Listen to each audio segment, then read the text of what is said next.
অনেকেই মনে করেন নামাজ পড়ি, রোজা রাখি, তাহাজ্জুদ পড়ি, কালো বোরকা পড়ি, আমি নেককার মহিলা। না, আপনাকে আল্লাহ জান্নাত দেবে না। আপনাকে জান্নাত দেবে যদি 4টা গুণ আপনার ভেতরে পাওয়া যায়। 1 নম্বরে, স্বামী যখন বাইরে থেকে আসবে, দুনিয়ার সব কাজ মেয়েদের জন্য তখন সব নিষিদ্ধ, সব শেষ। আপনি স্বামীকে সময় দেবেন, এইটা আপনার। 2 নম্বরে, যে স্বামী যেটা পছন্দ করে ওটা যদি জায়েজ হয়, আপনার জীবন থাকতে ওইটা পছন্দ করা লাগবে। 3 নম্বরে, স্বামীর সম্পদ এবং তার সন্তানকে দেখে শুনে রাখবে, ইসলামের পথে চালানোর জন্য চেষ্টা করবে। 4 নম্বরে, স্বামীর মনে দুঃখ দিয়ে কোনো কথা, কোনো বরদোয়া দেওয়া যাবে না, এটা হারাম। পৃথিবীতে ফেরাউনের মতো এত বড় ভয়ঙ্কর নাফরমান জানোয়ার স্বামী কারো কপালে? কথা বলেন না কেন? কি জানোয়ার ছিল, নিজের স্ত্রীর হাতে পেরেক লাগিয়েছে, পায়ের ভেতরে শলাকা লাগিয়েছে, কপালে পেরেক লাগিয়েছে, আর মাথার উপরে গরম তেল ঢেলে দিচ্ছে। কোরআনে কারিমে আল্লাহ একজন মহিলার নাম দিয়েছে যাকে আল্লাহ জান্নাতে একটা ঘর বানিয়ে দেবে।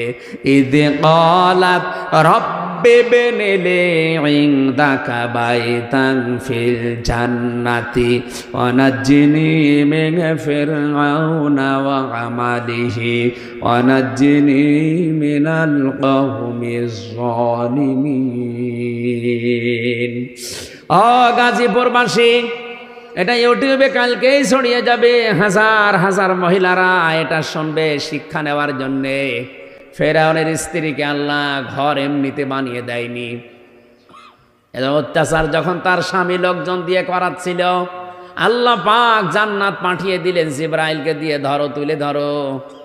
হযরতে আসিয়া জান্নাত দেখার পরে খুশি হয়েছিলেন, ডাক দিয়ে বলেছে, মাবুদ, ওই জান্নাতে তুমি আমার জন্য একটা ঘর বানিয়ে দাও, যে ঘরে বসে বসে সব সময় তোমারে দেখা যায়।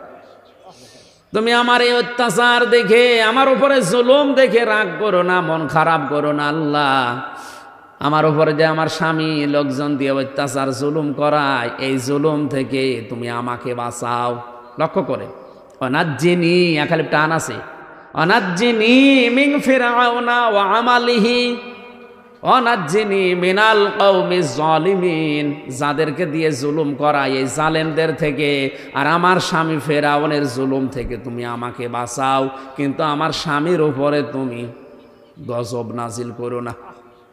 এত বড় কঠিন অত্যাচারের পরেও তিনি স্বামীর জন্য বরদোয়া দেয়নি, মন খারাপ করেনি, উল্টা পাল্টা ধারণা দেয়নি। আর আপনি একটা ভিডিওটি ভালো লাগলে চ্যানেলটাকে সাবস্ক্রাইব করুন।